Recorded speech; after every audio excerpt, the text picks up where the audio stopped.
ნაწილეობს ჩვენს ეთერში. ჩვენ დავიწყეთ რამდენიმე საკითხს შევეხებით თქვენთან ერთად. პირველ რიგში მინდა გთხოვოთ კომენტარი თარაშ პაპასკუას პოსტთან დაკავშირებით. ეს არის სამხრეთ კორეაში საქართველოს ელჩი, რომელმაც დატოვა ყოფილი ელჩი უკვე დიახ, რომელმაც დატოვა თანამდებობა და მან დაწერა ესეთი რაღაც, სამწუხაროდ არ ჩვენს ქვეყანაში განვითარებული შიდა პოლიტიკური ვითარება აღმოჩნდა სახარბიელო. ბოლო არასრულ ორ წელიწადში ჩვენი დიპლომატიური ძალისხმევა საგრძნობლად შესუსტდა და საქართველოს იმიჯი კი მნიშვნელოვნად დაზიანდა. წელი წერილია საკმაოდ იქ მადლიერებაც არის გამოხატული სხვადასხვა პირების მიმართ ასევე და ასევე ვნახეთ მინისტრი დარჩიაშვილის მიმართ მაგალითად რომლის მინისტრობის დროსაც მიღებული იყო რუსული კანონი.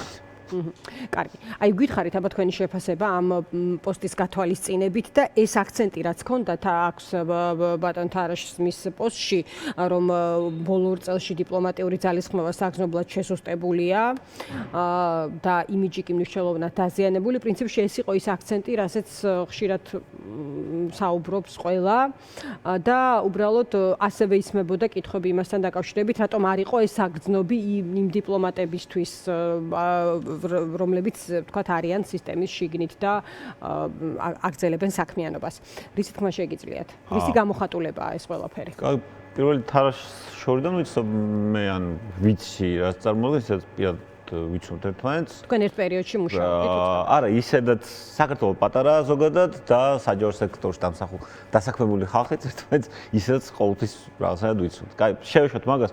ანუ ახალი არაფერი არ თქმულა თარაშის ამ სტატუსით, მოდი ეს თქვათ, პლუს ილია დარჩიაშვილი, რომელიც მან მოხსენებულია, ილია დარჩიაშვილის დროს მივიღეთ რუსული კანონი, ხო, 2024 წელს, ანუ რავი, რა გითხრათ, იქ რაც წერია თარაშის Facebook სტატუსში, არაფერი ისეთი ახალი არ არის, რავი. ხო, მოქმედი ელჩისგან რომელიც ტოვებს თანამდებობას ამ როტაცია უმთავრდება და ანუ როგორ გინდათ ხა განხან როტაცია დამთავრდა, მივესალმები მის განცხადებას. აბსოლუტურად სწორი დაწერა ყველაფერი.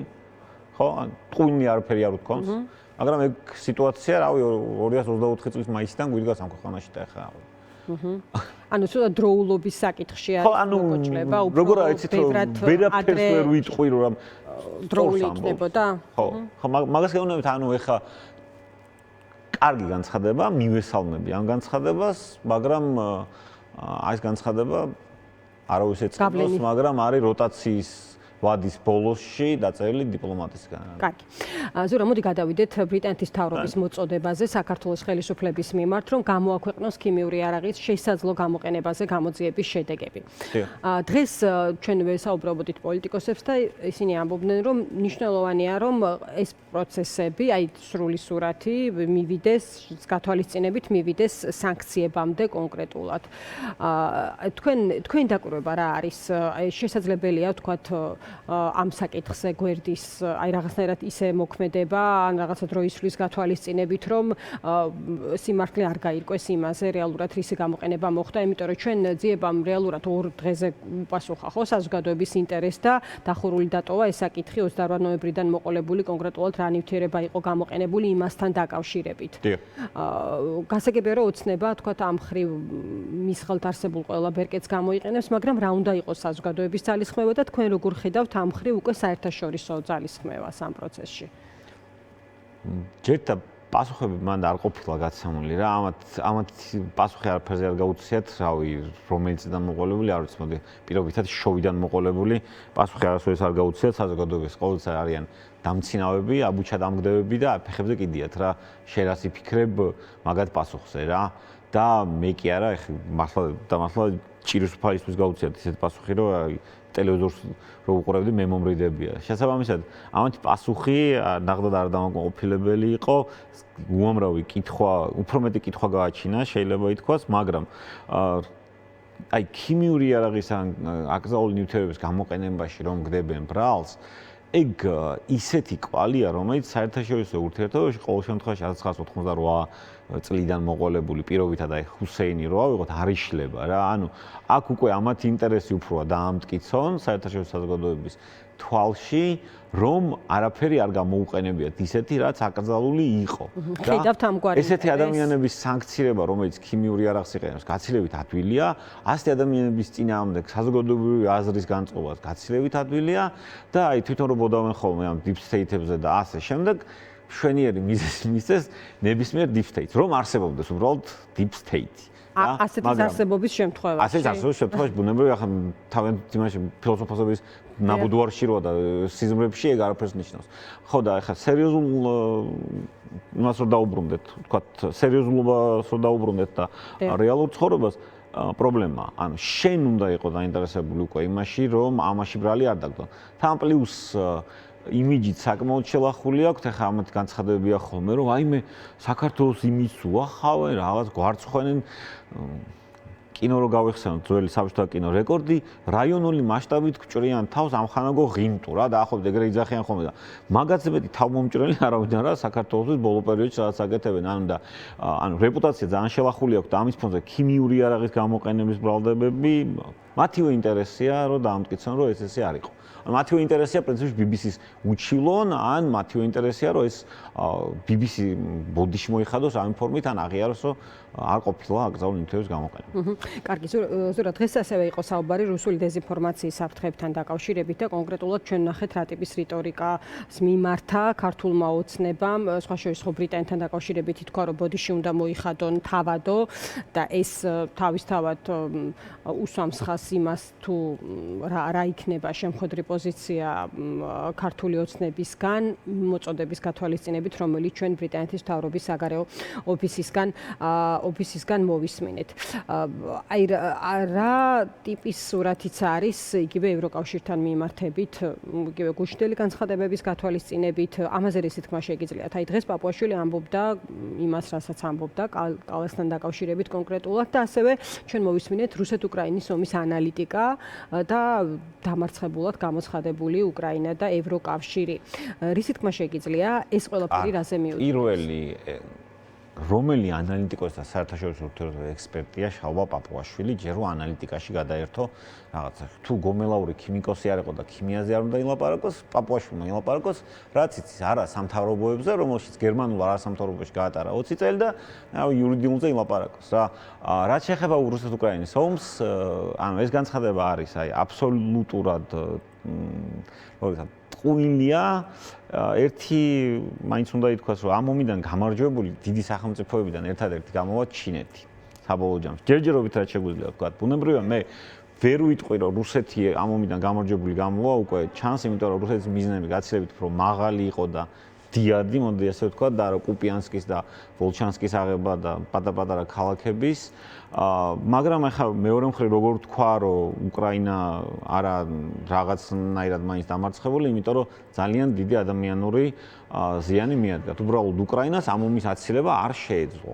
რა, ანუ შეუძლებელია ჭუიდან გადასული აგრესიული მეზობლის ესე ვთქვათ, გაჩერება, რომელიც იქცევა რა სოფიანი დათვივით, რაც რუსეთი 2008 წლის მერეც იქცეოდა და მანამდეც იქცეოდა რა და შესაბამისად უკრაინას არ შეეძლო ამ ომის აცილება, მაგრამ ნუ ეხლა რო ვთქვათ, რომ უკრაინა ომით არ დაზარალებულა, სისულელე იქნება, მაგრამ თავარია ვთქვათ, რომ შეეძლო უკრაინას ომის აცილება. არ შეეძლო. ძირითადი არგუმენტები არის ხოლმე, რომ აი ტერიტორიები უნდა დაეთმო. იგივე ხალხი იძახის, რომ სტალინი იყო დიდი მხედართმთავარი და დიდ სახელმწიფო მოღვაწე, მაგრამ სტალინსაც უნდა დაეთმო. ან ნებისმიერ ჩვენ მეფეს უნდა დაეთმო. იგივე ლოგიკას რომ მივყვეთ რა. ხო, ესე არ ხდება რა. სახში ვიღაც მოძალადე შემოგივარდეს და შენ რა ერთი ბარტყი გადაუგდო. ის მაინც არ გაჩერდება თან. ან დღეს არის პუტინის გამოსვლა მოსახლეობის წინაშე და ანუ ყოველ დღე პრაქტიკულად ადასტურებს, რომ მაინც გაჩერებას არ აპირებენ. ანუ როგორც არ უნდა მოიქცე, რაც უნდა მშვიდობა გინდოდეს, აქვე აი მაყურებელ შევახსენებ, ვინც გვისმენს, რომ ზელენსკი ითვლებოდა პრო-რუსულ კანდიდატად. საარჩევნო კამპანიას რუსულ ენაზე ატარებდა. აი დღეს ხო რაღაც ერთ-ერთი თემა დააქვს, რომ რუსული ენა არაა დაცული. რუსულენოვანია ზელენსკი. რუსულენოვანი თამაშობდა იმ კავეინსაც, კლოუნი არ იყო, იუმორისტი იყო და რუსულად ჩაატარა არჩევნები რუსულ ენაზე და პოროშენკო ითვლებოდა პრო-უკრაინულ და რაღაც ერთი ომის რაღაც მომხრედ და ზელენსკი ითვლებოდა პრორუსულად. რა რუსული პროპაგანდა ზელენსკის ესე ვთქვათ ხარს უჭერდა და დღეს გვეუბნებიან რომ თურმე ზელენსკიმ რაღაც ომი დაიწყო და ასე შემდეგ რა ნუ ისევ დაიწყო პაპუაშვილის განცხადებასაც დაუბრუნდეთ ტყუილია და კიდე ერთი რამე რა ვის მხარეს ხართ ხალხო ანუ ბოლო-ბოლო აი დავუშვათ უკრაინამ წააგო ეს ომი თქვენ ეს გიხარიათ ხო ან ფაქტობრივად ხო ამას გვეუბნებით რომ ჩვენ გვინდა რომ რუსეთმა მოიგოს შალვა რა მიშუნოთ ხო აშუის ეს პირდაპირ თქვა რამდენიმე თვის მე წინ 3 თუ 4 თვის წინ რა და ეს უფრო დასაფასებელია ეგეთ საქციელი ვიდრე აი ეს რაღაც ვითომ რომ იქეთ არ არიან, მაგრამ სინამდვილეში არიან. კარგი, ამ თემას ჩვენ კიდევ დაუბრუნდებით სხვა სტუმართან.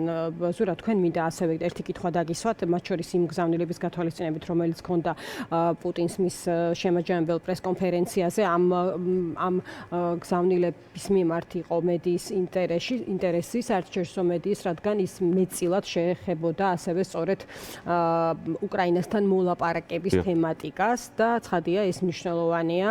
ამას დაუბრუნდებით რეკლამის შემდეგ იქამდე თქვენ როგორც ასევე უწყვეტი წინააღმდეგობის აი პროტესტის მონაწილეს მინდა დაგისვათ კითხვა.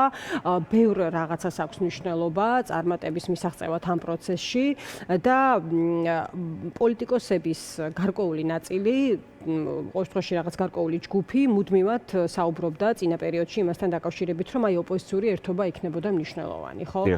დღეს ეს აქცენტი ქონდა ზურა ჯაფარიძესაც, რომელიც ძალიან მაგია, რომ თავისუფლებაზეა და ყველაფერზე მიუთითებს მისი გეგმაც იყოს ოჯახთან და შემდეგ მივიდეს რუსთაველზე, მაგრამ თავარი ერთ-ერთი გზავნილი ქონდა ის, რომ ბოლომდე იქნება წინააღმდეგობა და ერთობა ეხლა კრიტიკული საკითხია.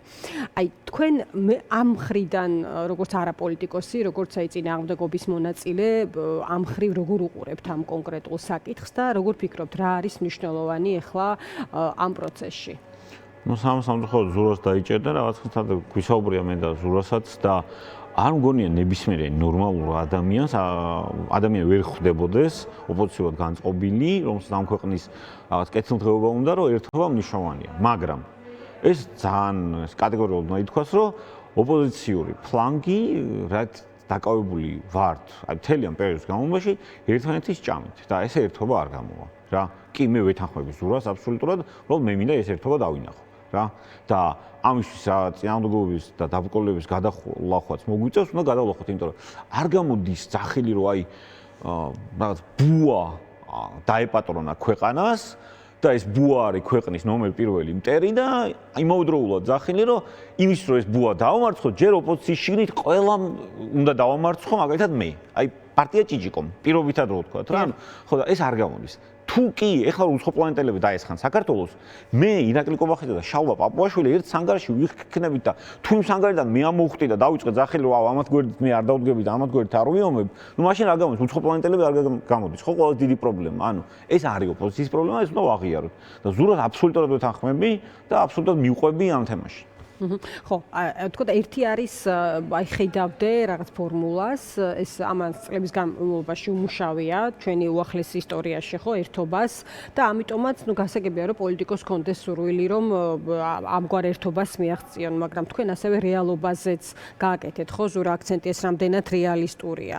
და აი აქ პოლიტიკოსის პასუხისმგებლობა რა არის, რომ თქვათ აი სურვილიდან რეალობამდე მივიდეს ეს კონკრეტული საკითხი და საერთოდ არის თუ არა ეს გასაღები აი იმ წარმატების მისაღწევად, რაზეც მუდმივად არის ლაპარაკი, რომ ერთობას შეუძლია, რომ მაგალითად ივანიშვილი ჩამოაშოროს ძალაუფლებას. ეს აბსოლუტური ფორმულაა, როგორ ფიქრობთ? მე ბუნებრივია ვერ გეტყვით, ეს აბსოლუტური ფორმულაა, ეს გასაღებია, არაა გასაღები, თან აუცილებელი შეიძლება არც იყოს, რომ აი დღეს ჩამოშორდეს ივანიშვილი ძალაუფლებას, უბრალოდ ამ ძალაუფლების მოთოკვა შეიძლება იყოს პირველადი ამოცანა.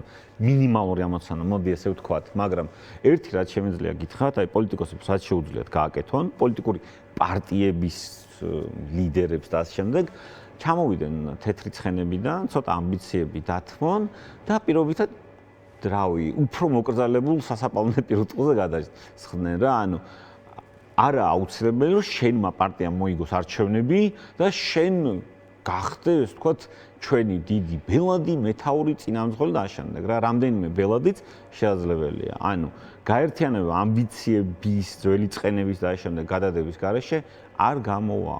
რა და ერთმანეთს ლანძღოთ არ გამომითმეტეს. და ეხლა არის ის მომენტი, როდესაც ამის გადააზრება უნდა მოხდეს და ეს რეალისტური. აი ვერ გეტყვით, გულწრფელად ვერ გეტყვით, ეს მომენტი კაი ხნის წინ იყო. დიახ. რა? ანუ ვერ გეტყვით, რომ ყველაფერი დასრულებულია, მაგრამ ანუ ადრეც არავინ არ გუშლიდა, ხო ამას, აი ერთი წლის წინაც არავინ არ გუშლიდა, ხო? პირობითად რა, ეს ზურა როცა ამაზე საუბრობდა, ეს რამდენი ხანია ზურა რაც ციხეშია, ხო, ელემენტარულად, ხო? ანუ მანამდეც იყო ეს ყველაფერი და ახალც არავინ გუშლის. რა გამოა მაგას მე კი ბატონო. ვერ გეტყვით. დიდი მადლობა. დაგემშვიდობები ზურა ფარჯიანი საუბრობდა დღის ამბების პირდაპირ ეთერში. ჩვენ ახლა